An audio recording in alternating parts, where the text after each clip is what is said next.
मत भाग है बंदे, मत भाग है बंदे जिंदगी के सफ़र से। जिंदगी बड़ी अनमोल है। दुख भी होंगे तकलीफ भी होगी, दुख भी होंगे तकलीफ भी होगी। जिंदगी जीना तो एक चुनौती है। माना कि चुनौतियों से भरी, माना कि चुनौतियों से भरी जिंदगी जीना बहुत मुश्किल है। पर तुम ही बताओ ऐ बंदे, क्या जिंदगी को ख़त्म करना किसी बात का हल है? प्यारे दोस्तों, कैसे हैं आप सब लोग? आई होप सब ठीक ठाक होंगे। मैं काफ़ी दिनों के बाद ब्लॉग बना रही हूँ। काफ़ी कुछ सुनने में आ रहा था तो मुझसे रहा नहीं गया, तो सोचा कि इस टॉपिक के ऊपर आपसे बात करती हूँ। काफ़ी दिनों से मैंने अजीब अजीब सी खबरें सुनी कि उसने सुसाइड कर लिया, उसने कर लिया। पर जिन लोगों ने सुसाइड कमिट किया, क्या उन लोगों ने ये सोचा कि उनके पीछे जो उनकी फैमिली है उन पर क्या बीतेगी?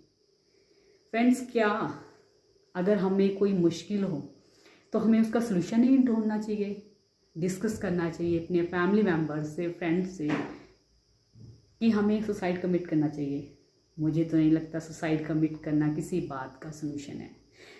जो प्रॉब्लम है वो तो एज इट इज़ रह गई ना, इसकी बजाय और बढ़ गई। फैमिली के ऊपर तो कितना बड़ा पहाड़ गिर जाता है मुश्किलों का, मुसीबतों का। जिन पेरेंट्स ने उन बच्चों को पाला होता है, इतना बड़ा किया होता है, अचानक से वो सुसाइड कमिट कर देते हैं। सोचो उन पेरेंट्स के ऊपर क्या बीतती है। जो बच्चे छूट जाते हैं उन पर क्या बीतती है, उनका पालन पोषण कौन करेगा? ज़िंदगी भर वो यही सोचते जाएंगे, यही सोचते रहेंगे कि उनके पेरेंट्स ने ऐसा किया, क्यों किया। क्या उन्होंने थोड़ा भी उनके बारे में एक बार भी नहीं सोचा कि बिना माँ बाप के, बिना पेरेंट्स के उन बच्चों को कौन पालेगा? तो फ्रेंड्स, ये सब करना बिल्कुल ही गलत है। कभी भी लाइफ में कितनी बड़ी मुश्किल आ जाए, कितनी बड़ी मुसीबत आ जाए, तो फ्रेंड्स अपने फैमिली मेम्बर से डिस्कस करो। जो आपके सबसे करीबी लोग हैं उनसे डिस्कस करो, उसका सलूशन निकालो, ना कि अपनी ज़िंदगी ख़त्म करो। ज़िंदगी ख़त्म करना किसी मुसीबत का हल नहीं है, उसका सलूशन निकालना चाहिए। वैसे ही प्रकृति हम सब पर ऐसी मार दे रही है, कभी ऐसे मर रहे हैं, कभी एक्सीडेंट से, कभी किस तरह की, कभी किसी तरह से। पर अगर हम खुद ही अपनी ज़िंदगी ख़त्म करने लगे तो खुद सोचो, ये दुनिया स्वर्ग की बजाय नर्क बन जाएगी। तो उन बच्चों के बारे में सोचो, अपनी फैमिली के बारे में सोचो। कभी भी लाइफ में कभी भी इस तरह का डिसीजन नहीं लेना चाहिए। फ्रेंड्स, आज मैं आपसे अपना एक एक्सपीरियंस शेयर करना चाहती हूँ। एक्चुअल में काफ़ी साल पहले मुझे सर्वाइकल प्रॉब्लम हो गई थी। मैं जैसे कंटिन्यूसली लैपटॉप पे काम कर रही थी, तो उससे से कंटिन्यूसली नीचे झुक के काम करना, तो उसमें मेरी प्रॉब्लम आ गई थी। जो एक्सरे करा तो उसमें ऐसा कहा कि मेरी बैकबोन ऐसे मुड़ गई है, राउंड में हो गई है। तो मैं बड़ी शॉक्ड हो गई, थोड़ा टेंशन में आ गई कि अचानक से ये क्या प्रॉब्लम नहीं स्टार्ट होगी, क्या क्रिएट होगी। तो डॉक्टर को दिखाया, तो डॉक्टर ने कुछ एक्सरसाइजेस बताई, मेडिसिन दी।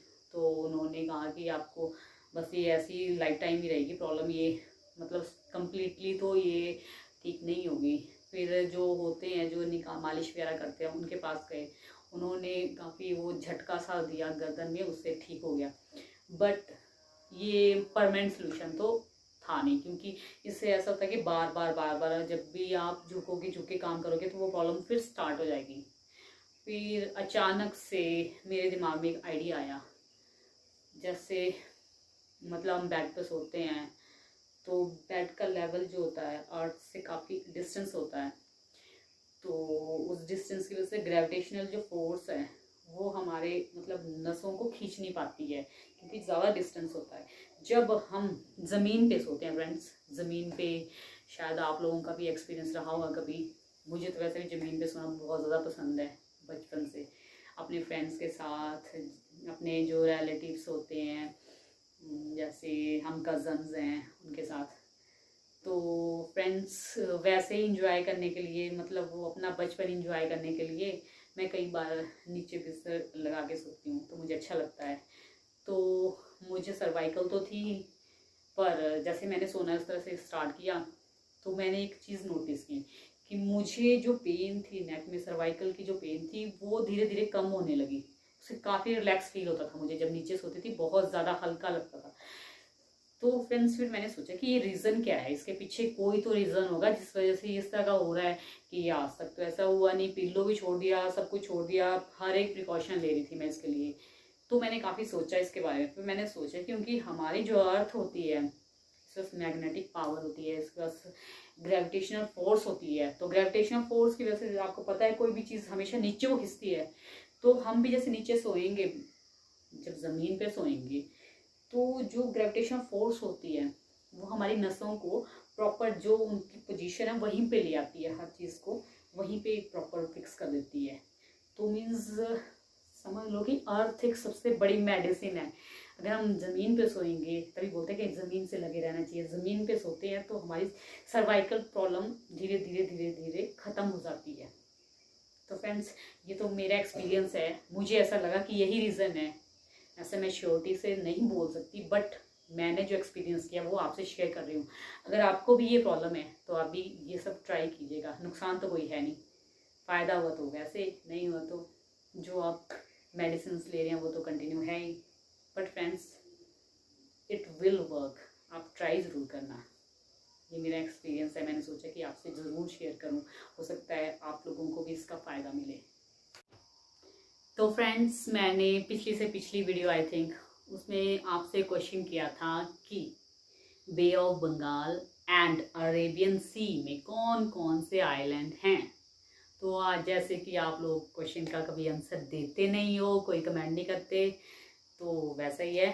तो मैं फिर भी आपको उसका जवाब दे रही हूँ। बे ऑफ बंगाल में अंडमान एंड निकोबार आइलैंड है एंड अरेबियन सी में लक्षद्वीप आइलैंड है। तो फ्रेंड्स आपको मेरी वीडियो कैसी लगी ज़रूर बताइएगा कमेंट करके, कोई सजेशन हो तो वो भी बताइएगा। अगली वीडियो में फिर मिलेंगे, तब तक के लिए tata bye bye, have a nice day.